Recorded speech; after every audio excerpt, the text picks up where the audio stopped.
जीवन एक मेला है जिसमें सुख दुख के झमेले लगे रहते हैं।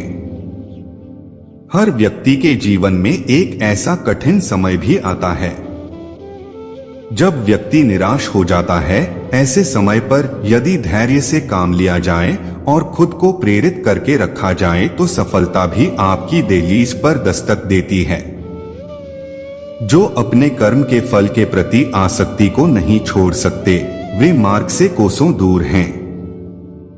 अपनी इच्छा की शक्ति से अपने आप को नया आकार दें। अपने आप को कभी भी स्वेच्छा से नीचा न होने दें। इच्छा ही आत्मा की एकमात्र मित्र है और इच्छा ही आत्मा की एकमात्र शत्रु है।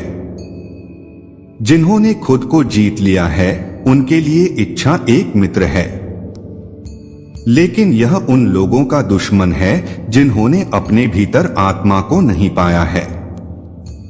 सर्वोच्च वास्तविकता उन लोगों की चेतना में प्रकट होती है जिन्होंने खुद को जीत लिया है।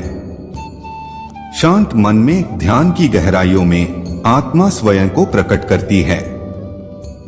स्वयं के माध्यम से स्वयं को देखकर एक आकांक्षी पूर्णता के आनंद और शांति को जानता है। कोई भी जो अच्छा काम करता है उसका कभी भी बुरा अंत नहीं होगा, न तो यहाँ और न ही आने वाले युग में। गंभीर तपस्या और ज्ञान मार्ग से ध्यान श्रेष्ठ है। मुझ पर अपना मन लगाकर योग के अभ्यास से स्वयं को अनुशासित करो। मैं उन लोगों के लिए हमेशा मौजूद हूँ जिन्होंने मुझे हर प्राणी में महसूस किया है। व्यक्ति जो चाहे बन सकता है यदि वह विश्वास के साथ इच्छित वस्तु पर लगातार चिंतन करे। मन बहुत चंचल है जो इंसान के दिल में उथल पुथल कर देता है।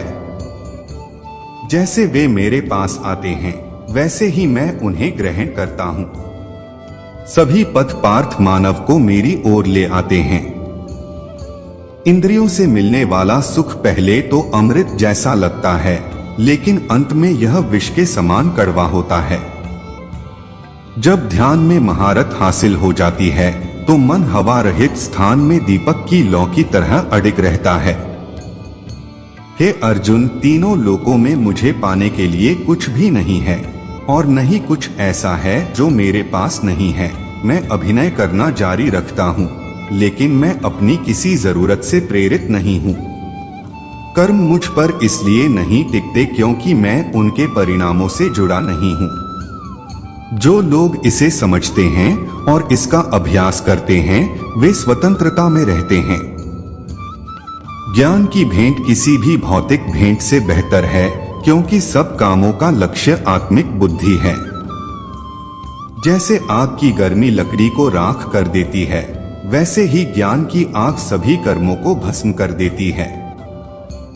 अपना काम हमेशा दूसरों के कल्याण को ध्यान में रखकर करें। अप्राकृतिक कर्म बहुत तनाव पैदा करता है।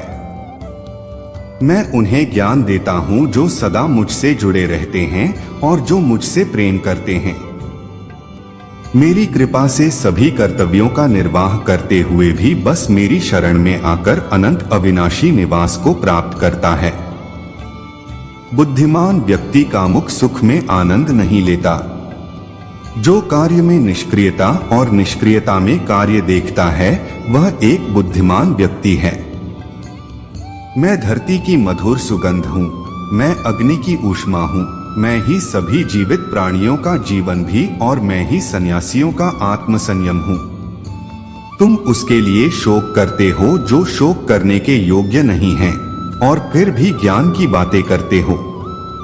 बुद्धिमान व्यक्ति ना जीवित और ना ही मृत व्यक्ति के लिए शोक करते हैं।